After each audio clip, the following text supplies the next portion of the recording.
এখন মসজিদের সভাপতি আমরা তো সব বানায় কারে বুঝতে হইন না কন কে গরিব রে না ধনী রে? ধনী রে। কয় মসজিদরা করাম এটা তো জায়গাটা না একবারাই দিছে, মসজিদরা করতে তো কর্তৃ টেহা লাগে, আমরা এই এলাকার ভিতরে যাবারা সবচেয়ে ধনী এবার হলো সভাপতি বানাই দেয়।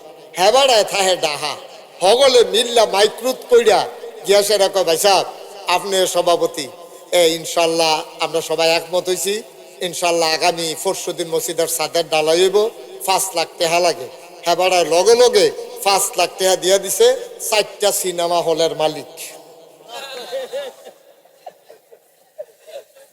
কয়টা সিনেমা হলের মালিক? হেবারারে বানাইছেন আপনারা সভাপতি হগলে মিল্লা গ্রামবাসী। 4টা সিনেমা হলের মালিকে আপনারা 5 লাখ টাকা জাগাত চেক দিয়ে দিছে। আপনারা কোন দেখছেন কি বেড়াই সভাপতি এতক্ষণে জাগা মতো পড়ছে। মুসলমান মন দিয়ে শুনো রে ভাই, কিসের ইসলাম, কিসের জিন্দেগি, কিসের দিন কাটাইলাম ভাই। নামাজ পড়ব 7টা ফরজ আহকাম, একটারও ঠিক নাই, মাত্র 3টা না কইলাম, 3টার ভিতরে একটাও ঠিক রাখতে পারলাম না। তারপরে মাসালা মাসাইলে গেলে তো খবরে নাই। কয়জন মানুষ এখানে আছে সহি শুদ্ধ করে সূরা ফাতিহাটা পড়তে পারে? কয়জন লোক এখানে আছে সহি শুদ্ধ করে সূরা ইখলাসটা পড়তে পারে? যদি আপনি যা দিন গেছে গেছে এই দিন ফিরাইয়া যদি সুন্দর একটা দিন চালাইতে চান, তাইলে আপনি আপনার ছেলের বউ হিসাবে এমন মেয়েটাকে নিয়ে আসেন যেই মেয়েটা নিজে কোরআন শিক্ষা করেছে এবং আপনার নায়নাতকুরকেও শিক্ষা দিতে পারে, ঠিক কিনা? সহজ ওয়াজ। এখন কিন্ডারগার্টেনে দিলে মেয়েটা তো এইরকম ভাবে গইড়ে উঠবে না।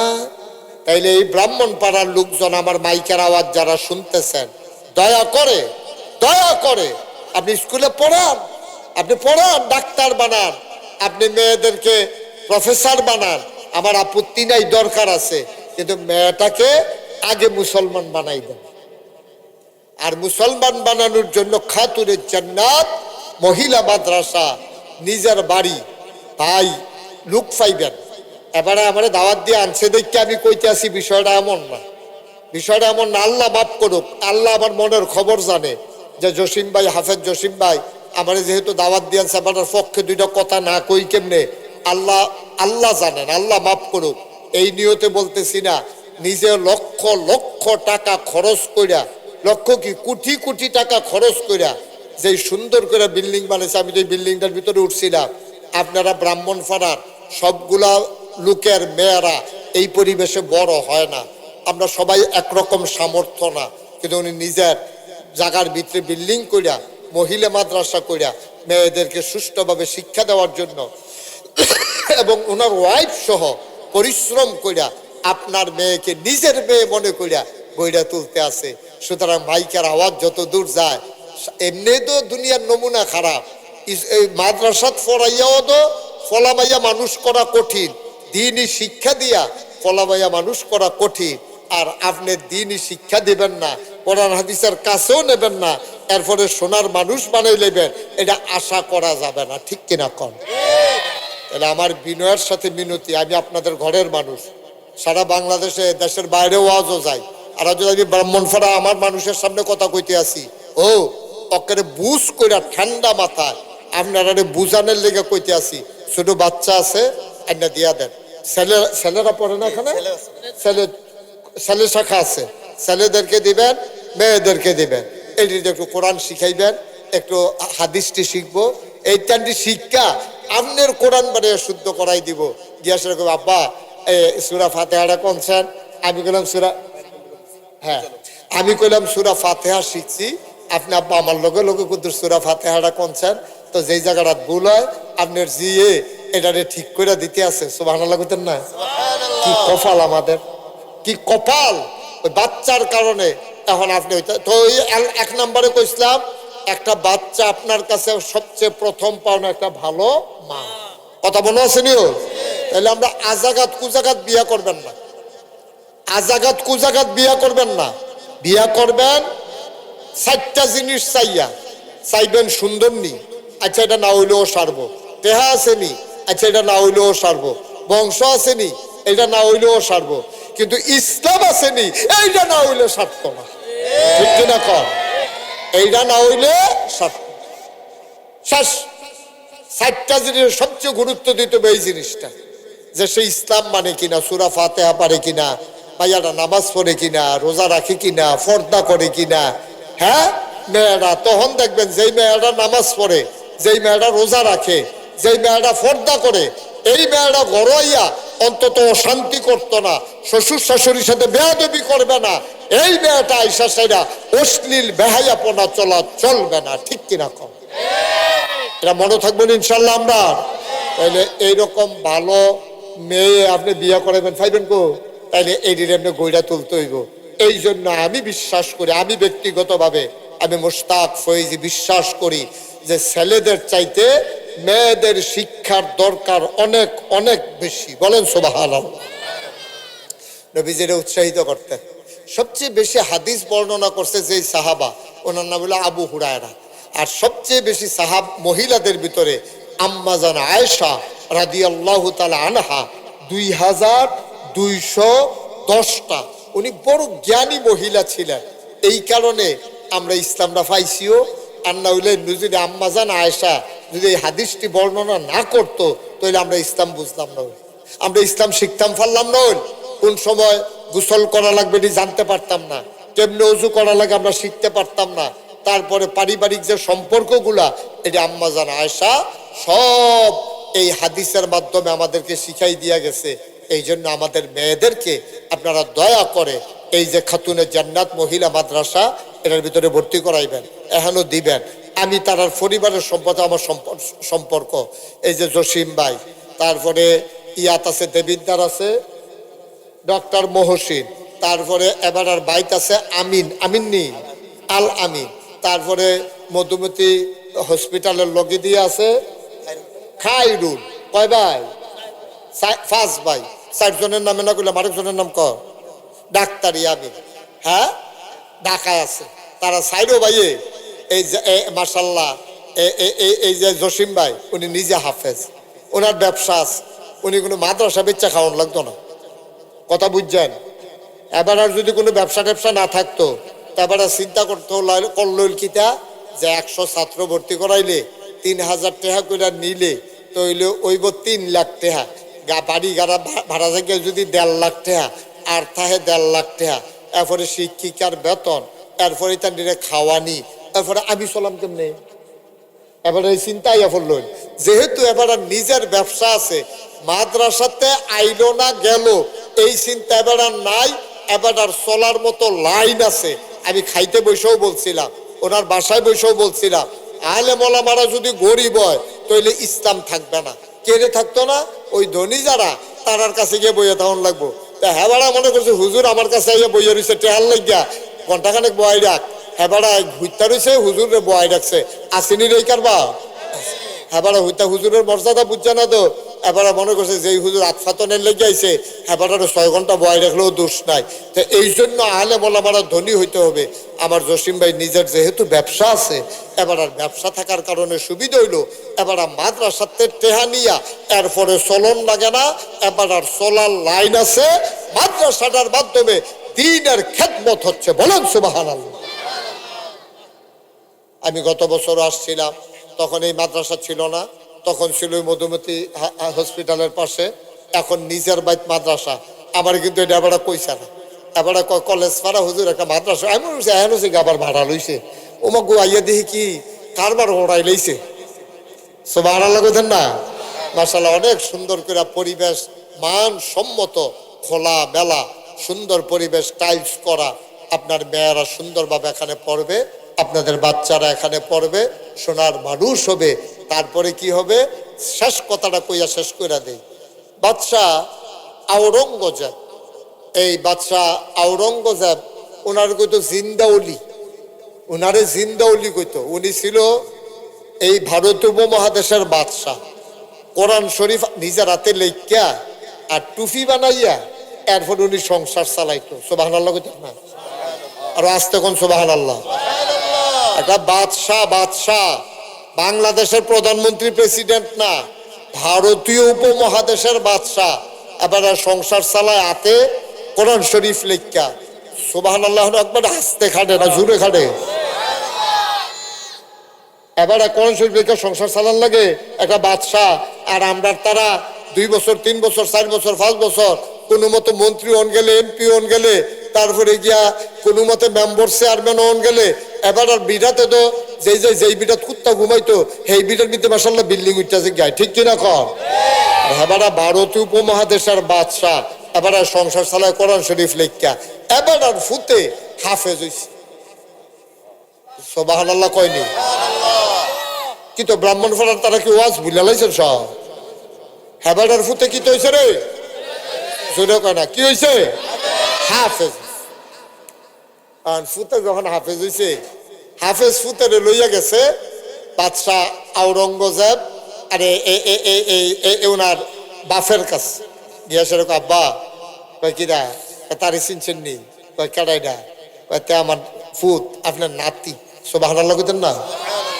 ও আমার নাতি, মাশাআল্লাহ, কি খবর? কি আব্বা খুশির খবর তো? কয় কি খুশির খবর? কয় আমার ফুতে মাশাআল্লাহ হাফেজ হইছে, ফাগড়ি খাইছে। এই কথা হুন্ডা দাদা কান্দন শুরু করছে।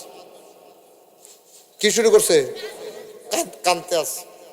তো সম্রাট আওরঙ্গজেব উনি যে কয় আব্বা আমার ফুতে যে হাফেজ হয়েছে, আপনি খুশি হয়েছেন না? কয় খুশি হয়েছি, কিন্তু হিংসা লাগতে আছে ফিলুইয়া ফানা। কই কি হিংসা? কয় আমি শুনছি আলেম ওলামারা কইছে কেউ এর ফুতে যদি হাফেজ হয় তাহলে কিয়ামতের ময়দানেও মাথার উপরে নাকি নূরের টুপি পরানো হবে।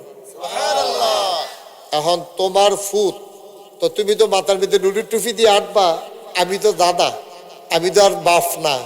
তো নবীজি বলছে যে হাফেজ হবে তার বাপের মাথাত নূরের টুপি হইব, দাদার মাথাত নূরের টুপি হইব, এই কথা কইছে না?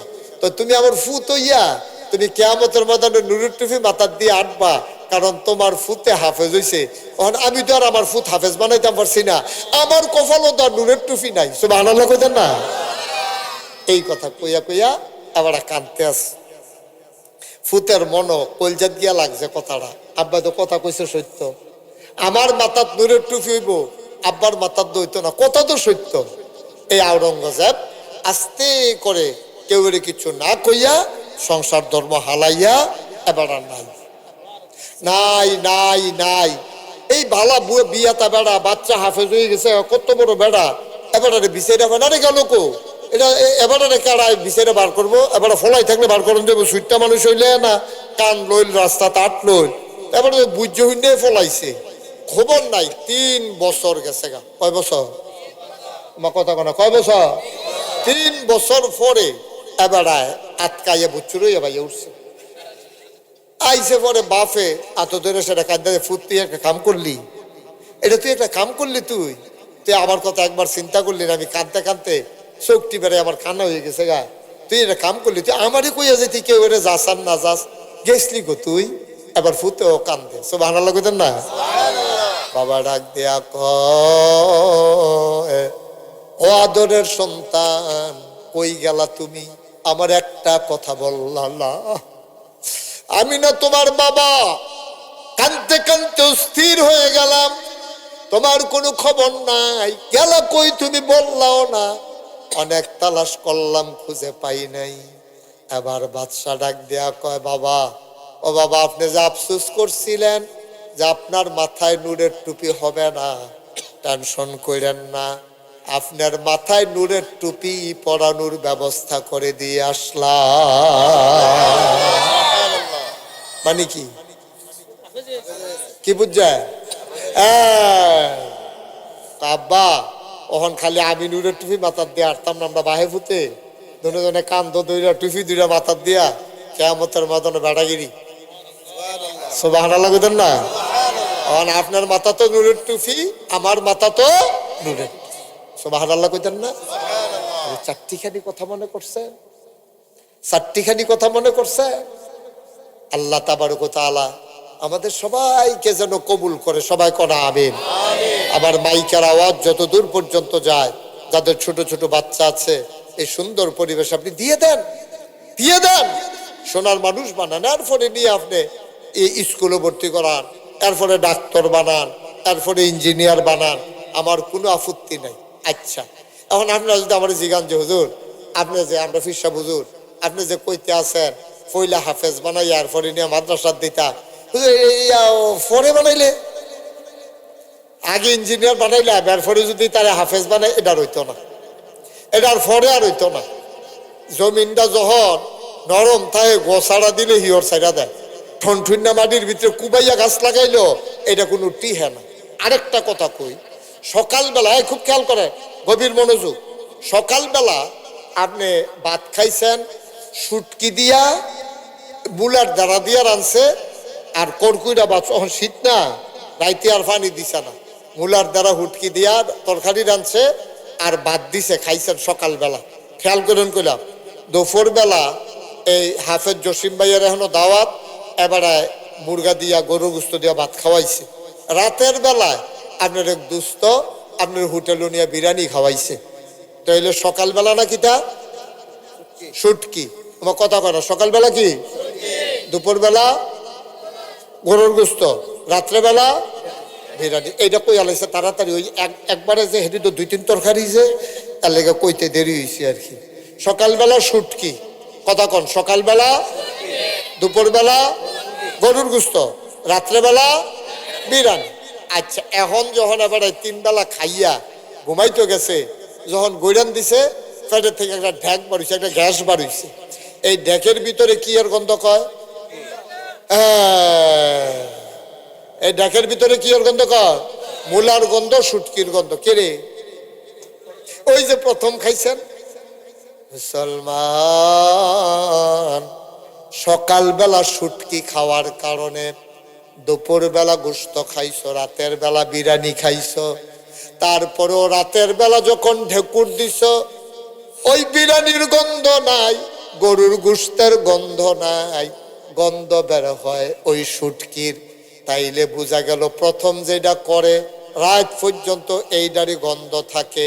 তাইলে প্রথম যদি কোরআন শিক্ষা দিয়া দাও, মরণের আগের দিন পর্যন্ত কোরআনের গন্ধ বের হবে।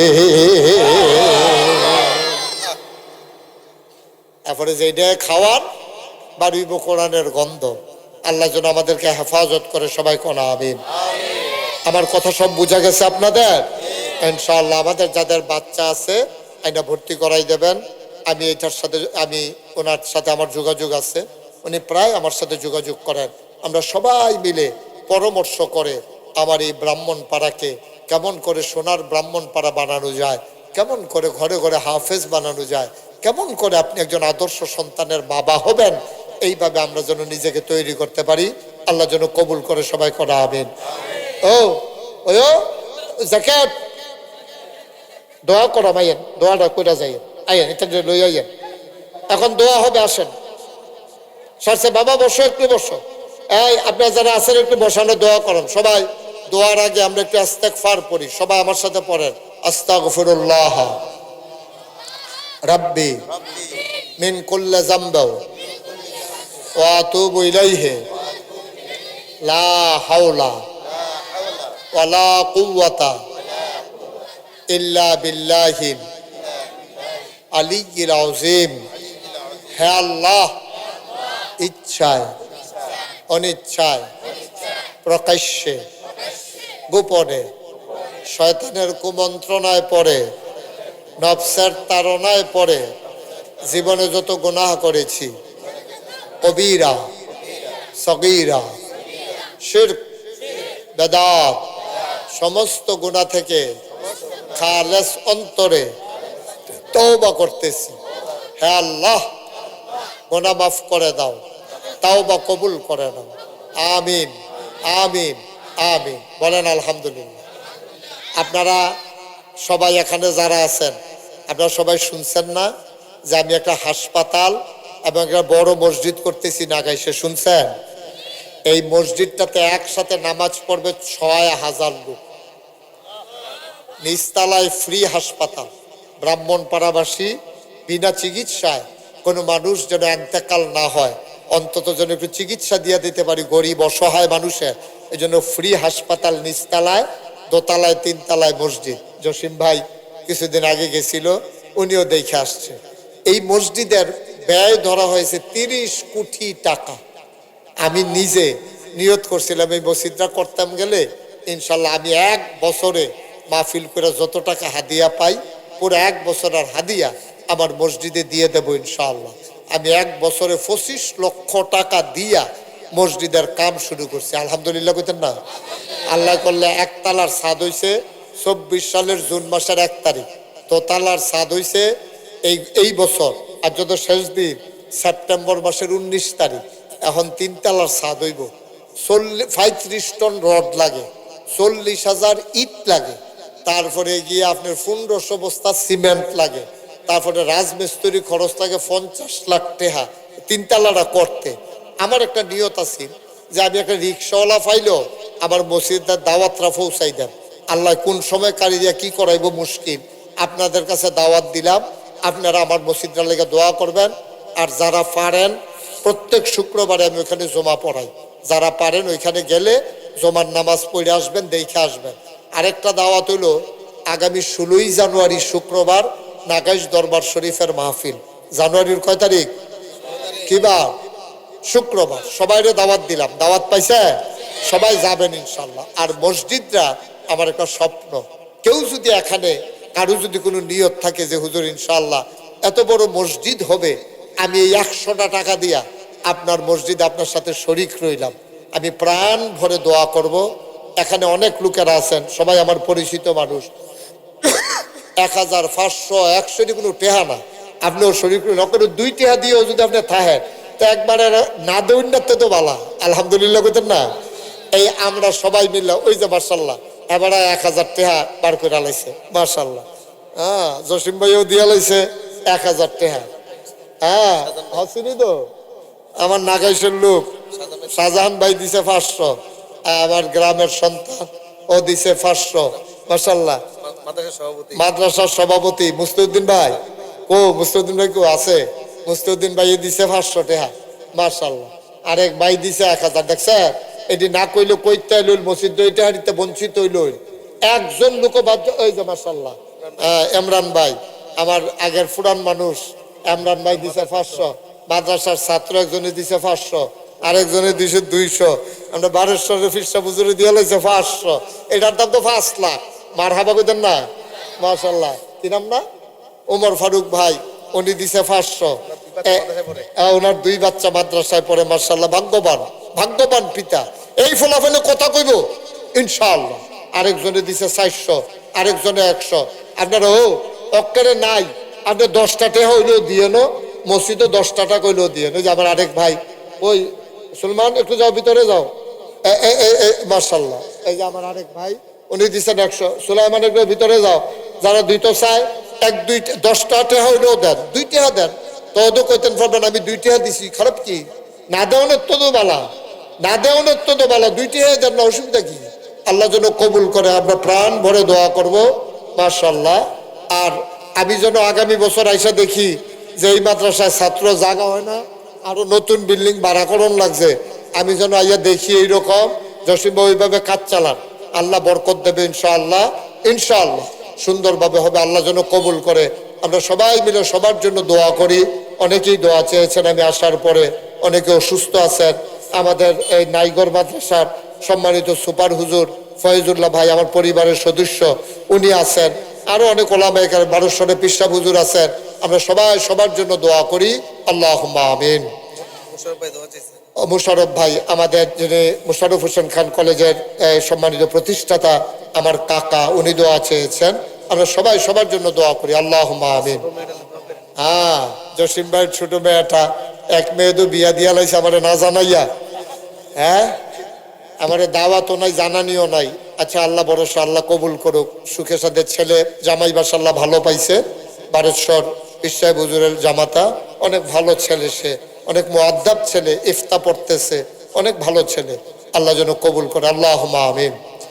ربنا ظلمنا أنفسنا وإن لم تغفر لنا وترحمنا لنكونن من الخاسرين ربنا آتنا في الدنيا حسنة وفي الآخرة حسنة وقنا عذاب النار আয় আল্লাহ তাআলা, তোমার কুদরতি পায়ে ধরে ভিক্ষা চাই, আমাদের এই মাদ্রাসাটাকে তুমি কবুল আর মঞ্জুর করে নাও। আজকের এই মাহফিল তুমি মাওলা কবুল আর মঞ্জুর করে নাও। মাওলা রব্বে করিম, আমার প্রিয় ভাই জসিম ইসলাম, আয় আল্লাহ তাআলা, তুমি ভাইকে কবুল আর মঞ্জুর করে নাও। বারেশ্বরের পীর সাহেব হুজুর আছেন, নাইগর মাদ্রাসার সুপার হুজুর আছেন, আয় আল্লাহ এই আজ্ঞাপুর হাফিজিয়া মাদ্রাসার সম্মানিত মুহতামিম হুজুর আছেন, আর অনেক ওলামায়ে আমার আদরের সুলাইমান সাহেবাবাদ একটা মাদ্রাসার প্রিয় পরিচালক, আয় আল্লাহ তাআলা, আর অনেক আমার আদরের ফারুক, আয় আল্লাহ তাআলা, অনেক ওলামায়ে কেরাম, সবাইকে তুমি মাওলা কবুল আর মঞ্জুর করে নাও। আমার মায়েরা, আমার বোনেরা, ঘরের কোনায় বসে যারা হাত বাড়ালো, আবেদা সালেহা জাহেদা বানাইয়া দিও ইয়া রাব্বাল আলামিন। ও মাওলা রব্বে করিম, সবাইকে তুমি মাওলা কবুল আর মঞ্জুর করে নাও।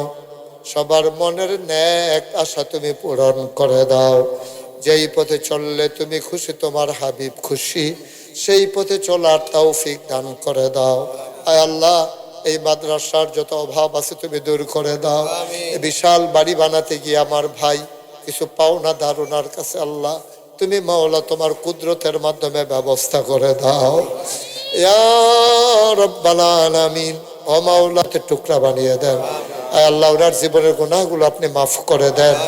আয় আল্লাহ, এই ব্রাহ্মণ পাড়ার জন্য এই মাদ্রাসাটাকে শুধু ব্রাহ্মণ পাড়া নয়, বাংলাদেশের বুকে একটা মডেল মাদ্রাসা হিসেবে তুমি কবুল করো। আয় আল্লাহ, আমরা সবাই তোমার কুদরতি হাতে সফর্দ হইলাম, তুমি মাওলা আমাদের জামিনদার হয়ে যাও। আয় আল্লাহ, ও রব্বে করিম, আয় আল্লাহ, আমাদের বিবিদেরকে আবেদা সালেহা জাহেদা বানাইয়া দিও। আমাদের সন্তানগুলোকে নেককার পরহেজগার সন্তান হিসেবে কবুল করে নিও। আয় আল্লাহ, এই মাদ্রাসার প্রতি এই এলাকার অভিভাবক অভিভাবিকা, তাদের অন্তরে একটু মহব্বত পয়দা করে দাও। রব্বানা ফাগফির লানা যুনুবানা ওয়া কাফির আন্না সাইয়্যাতিনা ওয়া তাওয়াফফানা মা'আল আবরার। আমিন আমিন আমিন ইয়া রাব্বাল আলামিন। বিহাক্কি কলবে তয়্যিব লা ইলাহা ইল্লাল্লাহু মুহাম্মাদুর রাসূলুল্লাহ।